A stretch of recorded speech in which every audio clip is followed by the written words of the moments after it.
Assalamualaikum warahmatullahi wabarakatuh. Selamat malam teman-teman semua. Pada malam hari ini kita akan mewawancarai Bapak Ustadz Jamal. Bapak Ustadz Jamal ini merupakan seorang ustadz tokoh agama di lingkungan perumahan Gria Bukit Jaya, Desa Telajung Udik di Kabupaten Bogor. Seperti itu. Ya baik, kita mulai saja wawancara terkait isu prostitusi di Indonesia. Bisa dimulai pertanyaan pertamanya. Ya, silakan.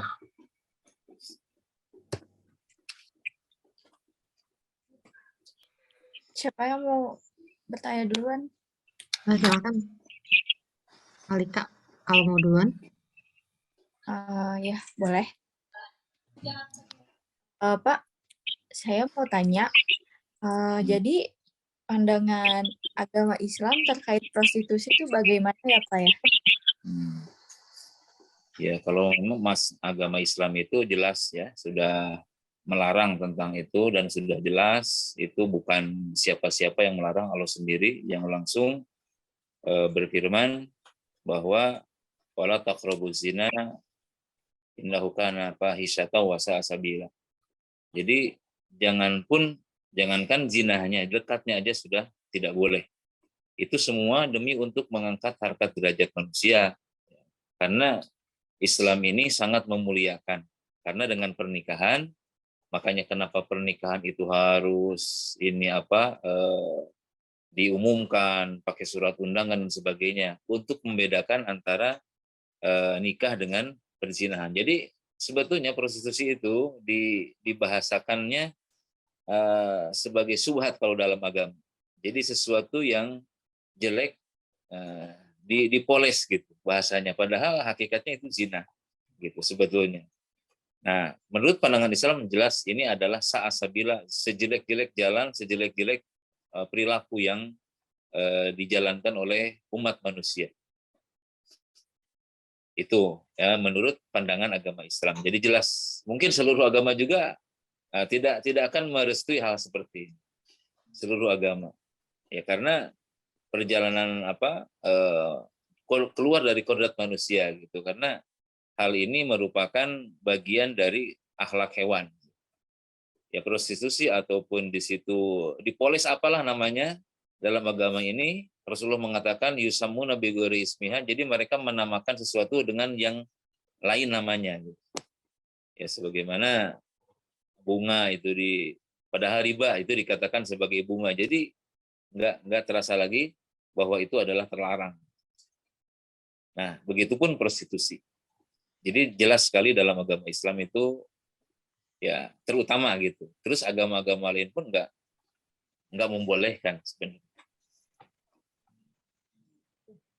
Ya, baik. Mungkin pertanyaan selanjutnya dari teman-teman.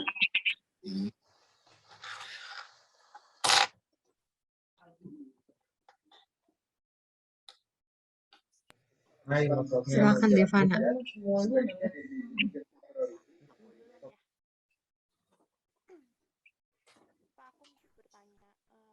Sorry Dev, suaranya nggak keluar. Nggak keluar.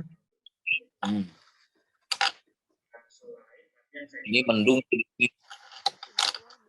lagi hujan. Iya Pak, masih hujan. Mungkin sambil menunggu Devana itu benerin mic-nya dulu, saya mau tanya Pak, kalau dalam agama Islam itu ada nggak sih ayat dari Al-Quran yang menyinggung secara langsung prostitusi itu Pak? Ya. Prostitusi itu kan istilah badannya ya, badan yang istilahnya mengelola lah ya, badan pengelolaannya prostitusi itu. Secara langsung itu ada secara langsung bahwa tadi yang dikatakan oleh Allah wala taqrabuz zina innahu kana fahisyatan wa sa'a sabil. Tadi itu ayat itu. Jangan engkau mendekati zina. Innahu kana fahisyatan, sesungguhnya zina itu adalah perbuatan yang fahisyah. Fahisyah itu merusak, gitu. Fahisyah wasa asabila, dan sejelek-jelek jalan yang dilalui oleh manusia secara langsung. Dan prostitusi itu ya di dalamnya itu praktek seperti itu. Ya dikarenakan mungkin bahasanya lain, gitu ya. Di dalam bahasa Arab tidak ada lagi perkataan selain zina. Surah apa? Ya surah Al-Isra itu ya apa, di surah Al-Isra ada ayat 36. Allah Subhanahu wa taala secara tegas gitu, ini yang menciptakan manusia. Dan semua itu wala taqrabu, jangan dekati. Jangan dekati artinya ada mukadimah di situ. Artinya sebelumnya, pra-pranya gitu ya. Sebagaimana mungkin di dalam Islam itu kan nggak ada istilah pacaran atau gimana, itu hal-hal yang akan menjurus.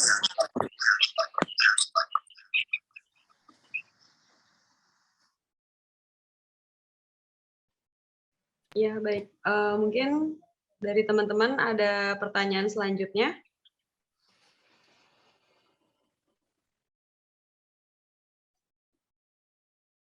Ada berapa biji? Semuanya. Ini gereja. Terus yang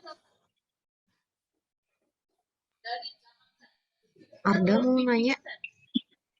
Ya, silakan.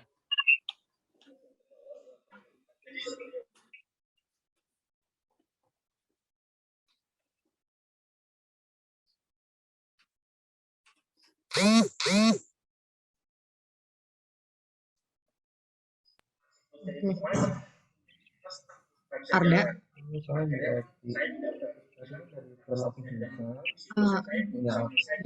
Nya belum di unmute. Udah proper buat dia. Pertanyaan selanjutnya, Pak, saya ingin bertanya, Ya. hukuman apa sih untuk orang yang melakukan prostitusi itu dari sisi agama Islam yang didapat bagi orang tersebut yang melakukannya? Terima kasih. Untuk pelaku-pelaku seperti itu melanggar hak susila, ya di situ mamindan bin ba'da syirki a'dhamu indalohi min nutfatin wa du'aha rajulun fi rahmi la yahilu lahu. Jadi sebesar-besar dosa setelah syirik itu di sisi Allah Subhanahu wa taala adalah menumpahkan sperma bukan pada tempatnya, itu sebesar-besar dosa. Dan hukuman di dalam Islam di dunia itu dia dirajam apabila dia itu seorang yang punya suami, kalau perempuannya seorang yang punya istri, kalau laki. Itu beda hukumannya. Kalau perawan sama bujangan, di dalam Islam itu hukumnya dia diusir selama 1 tahun, diasingkan, atau dijilid selama sebanyak 100 kali. Nah, apabila ada prostitusi muhson, ya, jadi kita padukan antara bahasa yang mengatakan prostitusi ada muhson, jadi namanya zina muhson. Jadi zina muhson ini yaitu dirajam sampai meninggal. Nah, dulu di zaman Rasul ada seorang yang dia menyerahkan diri, ya, seorang pezina, seorang prostitusor, ya, menyerahkan diri kepada Rasulullah SAW dalam keadaan hamil. Rasulullah menangguhkan, tunggu bayimu lahir. Nah, setelah bayi itu lahir juga tunggu dulu sampai kamu susui 2 tahun, baru bisa dijatuhkan rajam. Jadi tidak sembarang tetap, ya. Dan hukuman apalagi di akhirat kelak, di dunia saja sudah seperti itu. Akan tapi justru itu adalah mulia, dengan rajam itu seseorang akan hapus dosanya semua. Itu. Ini saking Allah Subhanahu wa taala menjaga keutuhan atau fitrah manusia, ya. Karena begini, kita kan nggak mau kalau anak kita atau bibi kita, ya, dimainin orang dan sebagainya, itu kan pasti nggak mau. Nah, mereka nggak berpikir ke sana. Ya, walaupun Rasulullah mengatakan bahwa orang yang zina atau prostitusi, yang melakukan prostitusi itu adalah mereka itu nikah, cuma kurang satu aja. Kurang satunya apa? Nggak bawa wali dia. Itu. Nah, mahar ada mahar, nggak mau, mungkin mereka nggak pakai mahar. Yang kedua, ada ijab kabul, ada ijab kabul dulu kan, ada transaksi dulu. Yang ketiga ada saksi, teman-teman mereka, atau gerbongnya dan sebagainya. Nah, satu ini yang mereka nggak bawa, yaitu wali. Sebetulnya seperti itu. Nikah. Jadi nikah itu syaratnya yang paling utama adalah wali. Tapi nggak mungkin kan prostitusi itu bawa abangnya atau bawa bapaknya. Nah, jadi dalam Islam itu dosa besar melakukan hal seperti itu. Makanya ya semua agama pun tidak merestui hal seperti itu, apalagi agama yang suci, ya, agama yang Allah turunkan kepada Rasulullah Shallallahu Alaihi Wasallam. Jelas nggak, Pak? Nah. Jelas, Pak. Jelas, Pak. Terima kasih. Ya, baik. Mungkin dari teman-teman ada pertanyaan lagi?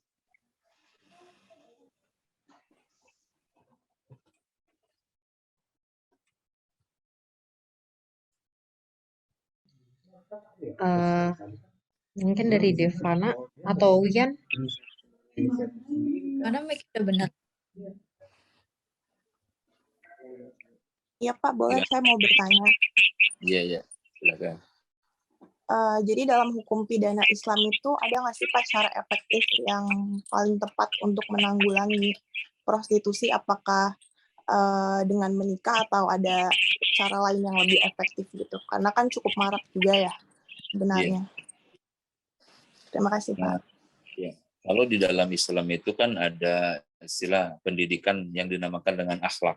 Nah, dari akhlak inilah mereka dididik gitu, diberitahu bahwa hal-hal seperti itu adalah pelanggaran secara agama ataupun negara, hal seperti itu.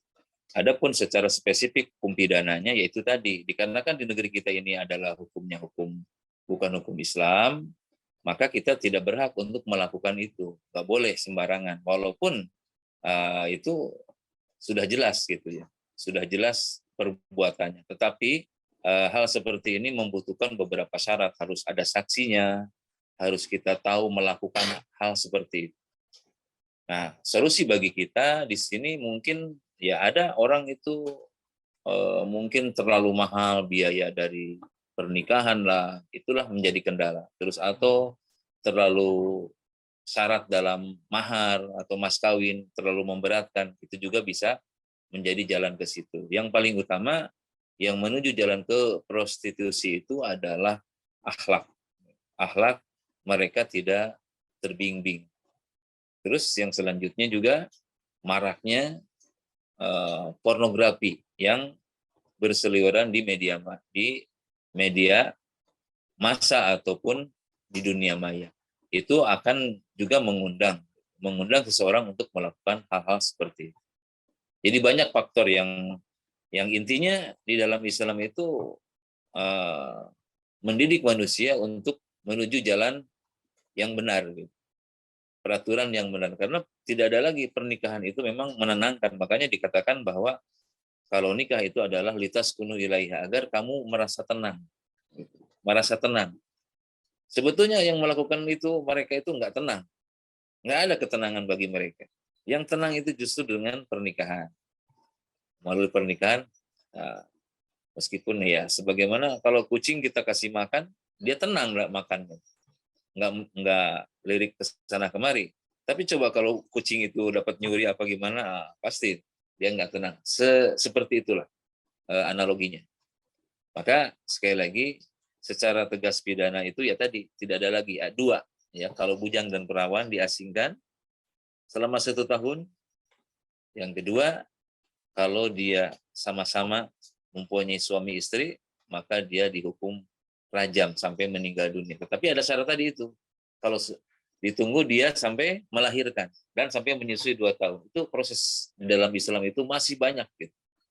Betapa adilnya Islam ini. Itu. Gimana, ada yang kurang? Udah cukup Pak, terima kasih ya Pak. Iya, sama-sama.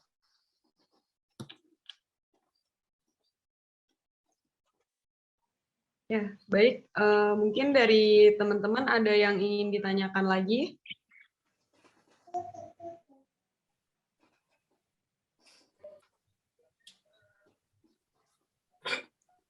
Kembali. Ya. Mungkin menurut Bapak, ada nggak sih Pak kayak akibat dari maraknya kasus prostitusi ini di Indonesia dari segi agama Islam gitu? Maksudnya kayak karena maraknya prostitusi itu mengakibatkan beberapa hal gitu dalam segi agama. Maksudnya dari bencana apa gimana gitu, atau akibat dari Iya, perbuatan itu? akibat dari perbuatan itu ke masyarakat Indonesia sih, terutama ke masyarakat beragama gitu. Ya, ini sangat jelas karena dengan maraknya prostitusi dimanapun gitu di negeri ini atau di dunia ini akan mengakibatkan banyak bencana, dan itu tidak hanya menimpa seseorang tetapi akan menimpa secara umum. Jadi wattaqu fitnatal la tusibanna alladziina dzalamu minkum khassah, dan takutlah kamu kepada musibah atau bencana yang tidak hanya akan menimpa si pelaku tetapi khassah, ya, tetapi akan menimpa seluruh manusia, menimpa. Makanya bukan hanya merugikan, ya, tetapi akan mengakibatkan banyak bencana di negeri ini. Salah satu akibat terbesarnya adalah dengan maraknya perzinahan. Bagaimana dulu aja di zaman sebelum Rasulullah SAW banyak sekali, ya, terutama tentang LGBT itu.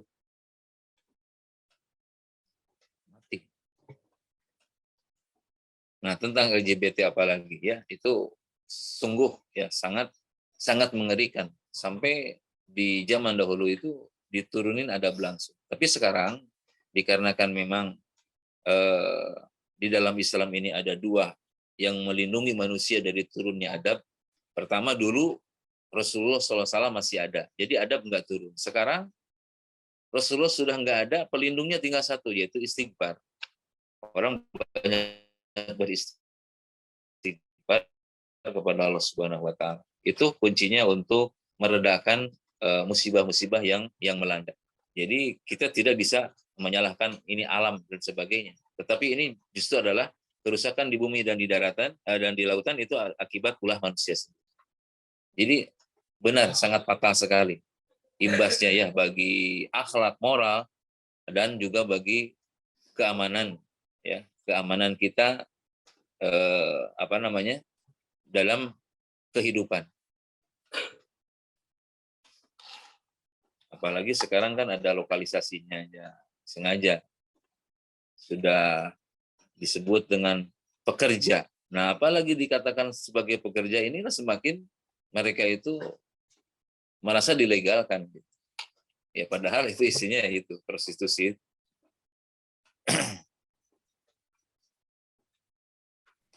Iya, baik.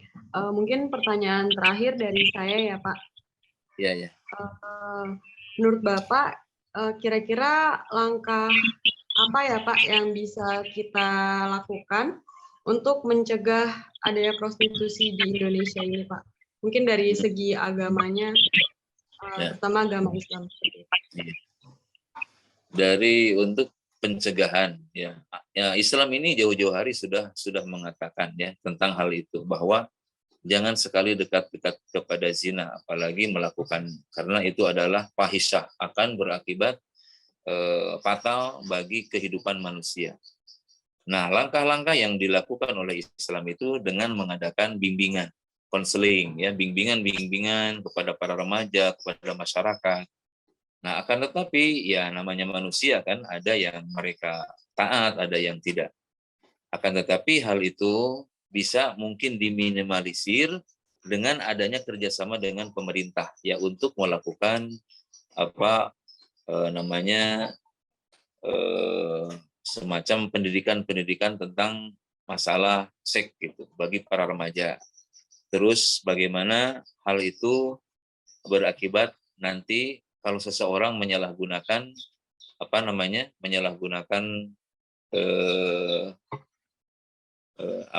akhlak tersebut, ya, sehingga akan berakibat kepada dirinya dan juga kepada bangsa dan negara terutama.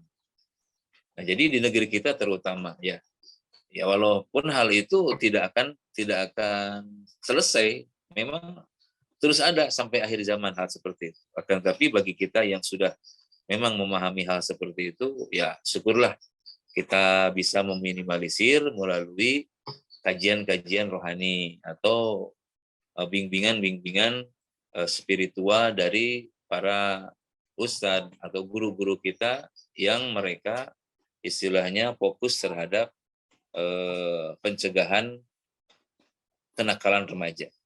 Karena walau bagaimanapun ya kenakalan-kenakalan ini akibatnya dari itu ya, dari kurangnya bimbingan, terutama orang tua di rumah.